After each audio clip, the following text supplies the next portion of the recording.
Why some women sigh. I went to a christening to bless a child. The weather was sunny, really quite mild. Into a historic church we went to see a little boy honoured, heaven sent. 2 rows in front of us was a tall young man, looking smart as a godfather to be can. I was seated straight behind a lovely young lady, wearing bright clothes, nothing dark or shady. She was wearing a lovely necklace, bright and smart, nothing reckless. I watched in surprise when she held up a tie and tied it round her neck. I could not think why.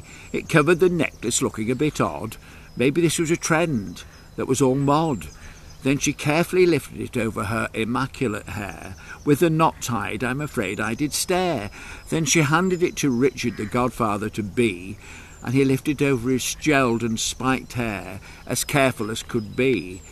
I realised that she had done this for him, and thought of him so helpless did make me grin. I asked her if he was that pathetic and daft. All she could say is yes, and then she laughed. Afterwards his mother said it was typical of him, and then did say with a little grin he even had the tie dry cleaned, as well as his suit. I smiled and beamed.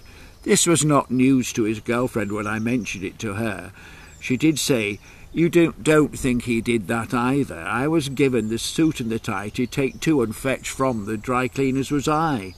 I asked if when he originally asked her out, he mentioned the mothering he needed without a doubt. She shook her head and said, "No, that was not mentioned at all." As well as being loved, Richard has plenty of gall. He then mentioned to me that it was not just Becca who tied his ties. He got his mother too. And then he looked me in the eyes. "Even Gareth, my brother, does them sometimes. It's not the biggest of crimes."